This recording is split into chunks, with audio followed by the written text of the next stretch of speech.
My dear students, आशा करते हैं कि तुम लोग अपने अपने घरों में सुरक्षित होगे और यह भी आशा करते हैं कि तमाम बाधाओं तमाम कठिनाइयों के बावजूद तुम लोग का जो अध्ययन का कार्य है, जो स्टडी का कार्य है, यह तुम लोग निश्चित पूरा करते रहोगे।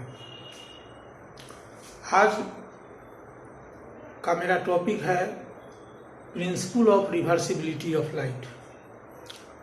Principal of reversibility of light क्या कहता है, इसका क्या कहना है कि अगर कोई लाइट रेज अनेकों बार रिफ्लेक्ट करता है अलग अलग रिफ्लेक्टिंग सरफेस से, अनेकों बार रिफ्रैक्ट करता है अलग अलग रिफ्रैक्टिंग मीडियम से, लेकिन फाइनल इमर्जेंट रे को, जो फाइनल इमर्जेंट रे है जिसको हम फिगर में और समझाएंगे, अगर फाइनल इमर्जेंट रे को यदि हम क्या कर दें, एक मिरर से नॉर्मली रिफ्लेक्ट कर दें, तो कहता है कि वह लाइट रे अपना रास्ता नहीं भूलता है।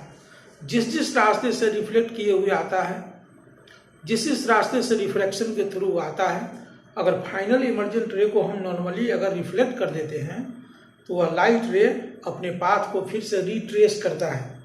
यानी जैसे जैसे पाथ को मुड़ते हुए आया था, अलग अलग पाथ को फॉलो करते हुए आया था, फिर उसी पाथ को फॉलो करते हुए चला जाता है, फिर उसी पाथ को फॉलो करते हुए निकल जाता है। इस प्रिंसिपल को हम लोग कहते हैं principal of reversibility of light. हमारे पास फिगर है, इस फिगर में हम मात्र दो मीडियम लिए हैं और रिफ्रैक्शन का केस, क्योंकि मेरा चैप्टर चल रहा है रिफ्रैक्शन, इसलिए उसी केस में हम लोग अपने को देखेंगे कि principal of reversibility of light क्या है।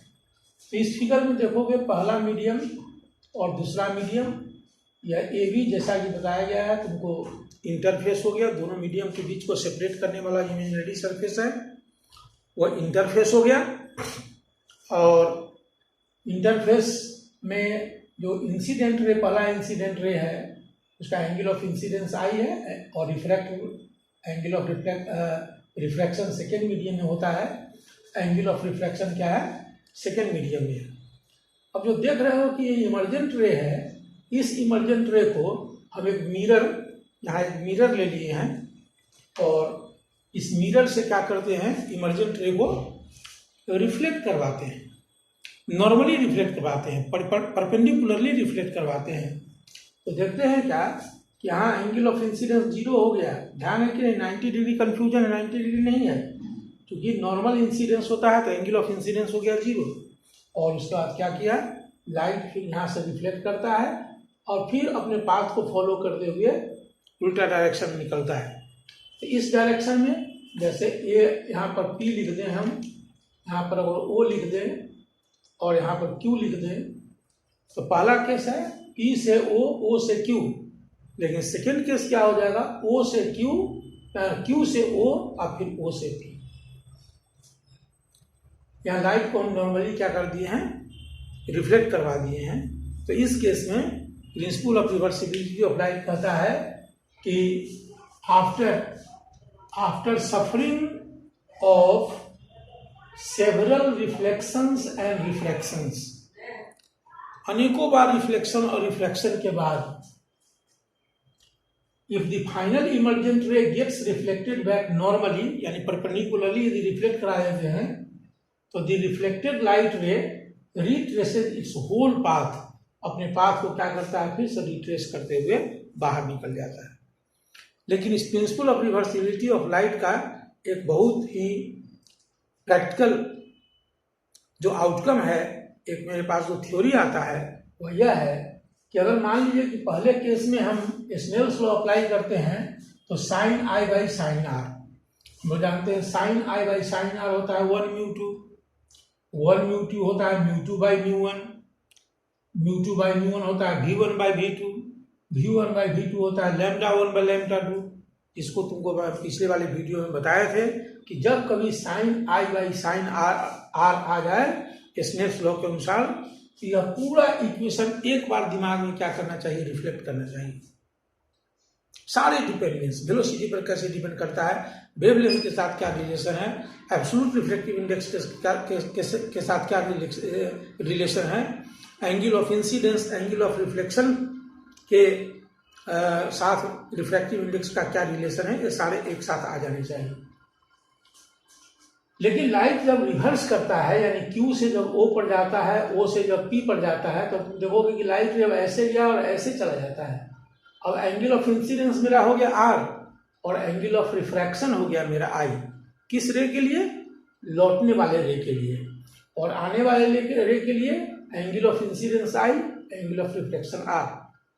तो जो रिटर्न बैक करता है जो रे, उस रे के लिए अगर हम इक्वेशन लिखें तो लिखेंगे sine R by sine I। Sine R by sine I जो पहले 1 μ2 था वो जगह 2 μ1, इसको कर दिए इक्वेशन नंबर 2। तो 1 और 2 से sine I by sine R equal to 1 μ2, और इस sine I by sine R को हम लिख सकते हैं 1 by sine R by sine I। और sine R by sine I क्या है? 2 μ1 है, तो हो गया 1 बाई 2 μ1, यानी हो गया 1 μ2 इक्वल टू 1 बाई 2 μ1। एक मीडियम का रिफ्रैक्टिव इंडेक्स दूसरे के रेस्पेक्ट में, दूसरे का रिफ्रैक्टिव इंडेक्स पहले के रेस्पेक्ट का क्या हो गया? रेसिप्रोकल हो गया। इसको हम लोगों ने प्रूफ कर दिया, और इसलिए 1 μ2 इंटू 2 μ1 इक्वल टू हो गया 1। अब इस प्रकार की घटना बहुत सारे मीडियम में हो सकता है। मान लिए कि लाइट एक मीडियम से दूसरे मीडियम में गया, दूसरे मीडियम से फिर तीसरे मीडियम में गया, और तीसरे मीडियम से फिर पहले वाले मीडियम में गया। या इस साइकिल को ध्यान दोगे, लाइट 1 से 2 में गया, 2 से चला गया 3 में, और 3 से चला गया फिर 1 में। तो इस केस में 1 से 2 में गया, तो 1 से 2 में गया तो दूसरे का रिफ्रैक्टिव इंडेक्स हुआ 2 μ1। 2 से 3 में गया तो हो जाएगा 3 μ2, और 3 से 1 में गया तो हो गया 1 μ3। फिर इस सारे रिफ्रैक्टिव इंडेक्स को 1 μ2 इंटू 2 मू3 इंटू 3 μ1, 1 से 2 में गया, 2 से 3 में गया, 3 से फिर 1 में चला आया, तो फिर सारे का जो रिलेटिव रिफ्रैक्टिव इंडेक्स जो होगा 3 ठो, एक दूसरे मीडियम का, एक तीसरे मीडियम का, एक पहले मीडियम का, पहला का तीसरे के रेस्पेक्ट में, तीसरे का दूसरे के रेस्पेक्ट में, और दूसरे का पहले के रेस्पेक्ट में। तो तीनों का सम क्या हो जाएगा? 1 हो जाएगा। और इसमें से एक को हम निकाल सकते हैं, 2 μ3 बीच वाले को निकाले हैं, तो क्या हो गया 1 बाई, ये दोनों डिनोमिनेटर में आ जाएगा 1 μ2 इंटू 2 μ3। और देखो 2 μ3 को क्या लिख सकते हैं? 1 बाई 3 μ2। इसलिए 2 μ3 को 1 बाई 3 μ2 लिखेंगे तो 3 μ2 ऊपर चला जाएगा, तो होगा 3 μ2 बाई 1 μ2, यह हो गया 2 μ3। 2 μ3 इक्वल टू 3 μ2 डिवाइडेड बाई क्या हो गया 1 μ2। इसलिए एक मीडियम का रिफ्रैक्टिव इंडेक्स दूसरे के रेस्पेक्ट में, दूसरे का फिर तीसरे के रेस्पेक्ट में दिया रहे, तो पहले का तीसरे के रेस्पेक्ट में क्या रिफ्रैक्टिव इंडेक्स होगा, किसी रिफ्रैक्टिव इंडेक्स को इस फॉर्मूला से निकाल सकते हैं। और ये फार्मूला क्या है? बहुत ही इंपॉर्टेंट फार्मूला है, जिसको याद रखने की आवश्यकता है। इसके बाद हम लोग देखेंगे कि जब किसी रेक्टेंगुलर ब्लॉक से लाइट जब रिफ्रैक्ट करता है, किसी भी ट्रांसपेरेंट या ग्लास का रेक्टेंगुलर ब्लॉक है या कोई भी ट्रांसपेरेंट मीडियम है, उसे लाइट यदि रिफ्रैक्ट करता है, तो एंगल ऑफ जो इंसिडेंस होता है और जो एंगल ऑफ इमर्जेंस होता है, एंगल ऑफ इंसिडेंस और एंगल ऑफ इमर्जेंस दोनों क्या होता है? इक्वल होता है। इसको हम लोग नेक्स्ट टॉपिक में अभी देख, इस केस में हम लोग देखेंगे क्या, एक रेक्टेंगुलर ब्लॉक ले लेते हैं, ट्रांसपेरेंट ग्लास का रेक्टेंगुलर ब्लॉक ले लेते हैं। ध्यान से देखोगे फिगर को हम एक्सप्लेन कर रहे हैं। या ABCD एक रेक्टेंगुलर ग्लास ब्लॉक है, ऊपर में मीडियम है 1, ग्लास ब्लॉक का मीडियम है 2, और फिर यह मीडियम है 1। यानी समझ सकते हो कि ग्लास ब्लॉक मान लीजिए कि एयर में रखा हुआ है, तो ग्लास ब्लॉक के ऊपर भी एयर है और ग्लास ब्लॉक के नीचे भी एयर है। यानी सबसे ऊपर 1 और ये नीचे जो ग्लास ब्लॉक के नीचे जो मीडियम है वो क्या है? सेम मीडियम है।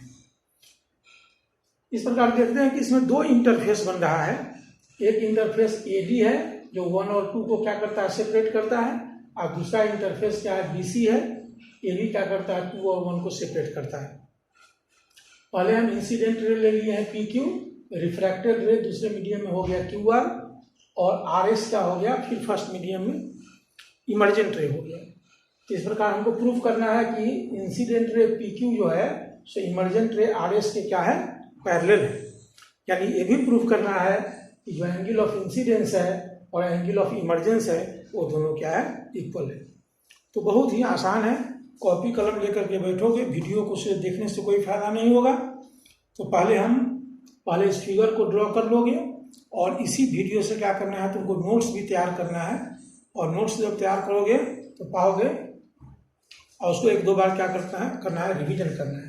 तो पहले वाले मीडियम से देख लीजिए, पहले वाले इंटरफेस जो AD है, क्या लिखा हुआ है कि for the refraction through first interface, तो इसमें हो गया साइन आई, पहला मीडियम हो गया 1 और दूसरा मीडियम हो गया 2, तो sine I by sine R, Snell's law से क्या हो गया 1 म्यू 2, इसको इक्वेशन नंबर 1 कर दिए।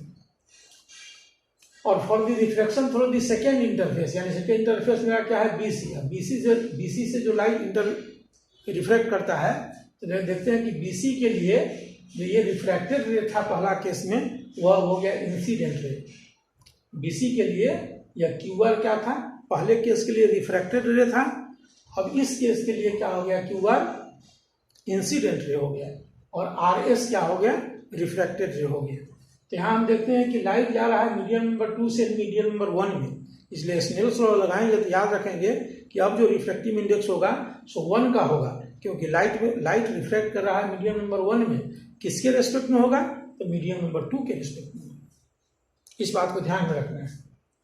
तो अब ये जो हो गया इंसिडेंट रे हो गया, तो यह हो गया एंगल ऑफ इंसिडेंस, और ये हो गया एंगल ऑफ इमर्जेंस। तो angle of incidence, sine of angle of incidence means sine r by sine e, sine r by sine e is called 2 mu 1 mu 2 नहीं 2 म्यू 1, तो sine r by sine e हो गया 2 mu 1। इस 2 mu 1 को लिख सकते हैं 1 by 1 mu 2, क्योंकि एक मीडियम का रिफ्रैक्टिव इंडेक्स दूसरे के रेस्पेक्ट में, दूसरे का पहले के रेस्पेक्ट में क्या होता है, रेसिप्रोकल होता है। इसको हम principle of reversibility of light में अभी तुरंत देखे हैं।